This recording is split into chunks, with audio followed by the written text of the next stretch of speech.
Today we're going to see if the world of the contract killer is actually worth your precious free time.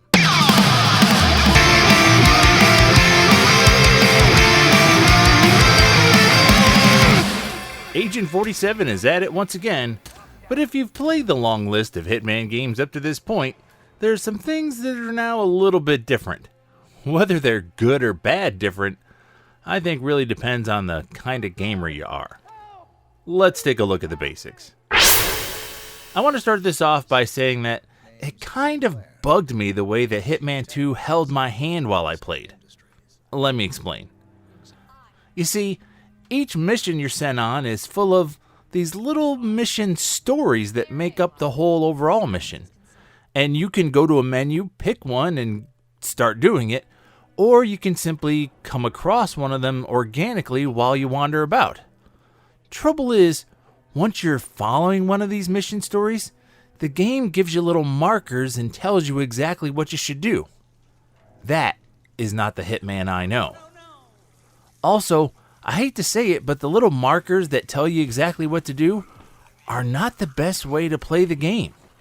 And not just because it's not like the Hitman games of the past, but because it doesn't have you play the game the best way you should. As I've said many times before, I am a stealth gamer. And Hitman really is a stealthy kind of game.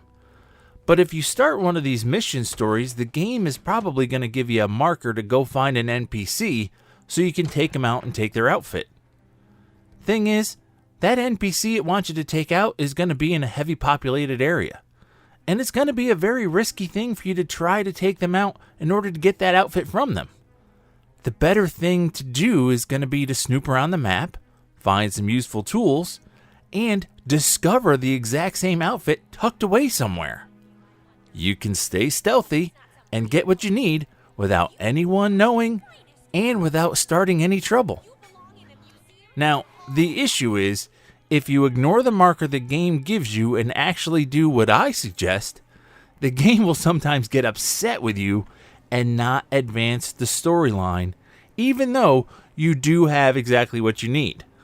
That glitch caused me to sometimes just turn stories off completely and figure everything out on my own the way you really should. Sounds about right. The other issue I had with mission stories is that if you leave them on and you try to do them, you can't do all of them in one run-through.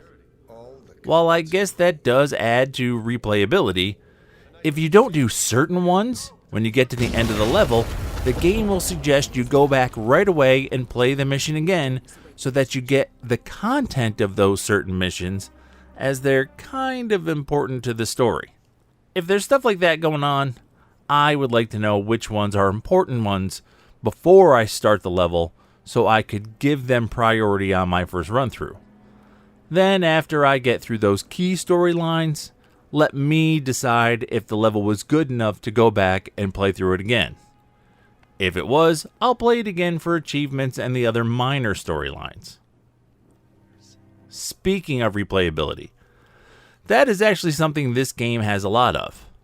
On top of being encouraged to go back and do these other specific missions, you can go back and not do any at all if you don't like, just take people out. Or you can play through and try not to be seen by anyone. Or you can run and gun your way through the level and be seen by everyone. You can be realistic in your approach, or you can be totally off the wall.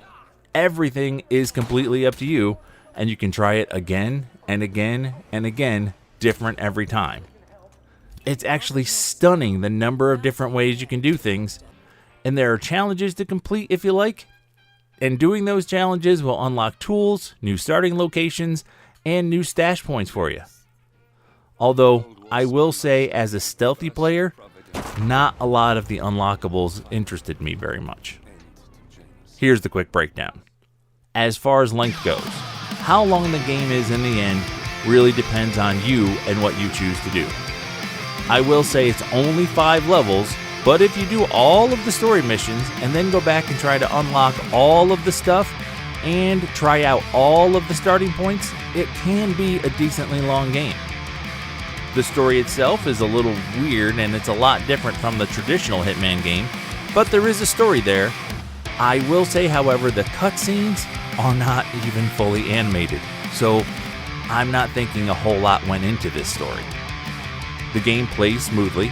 My biggest issue, however, was there were some sudden jumps from me being fine where I was to suddenly in a restricted area with no real border there for some reason.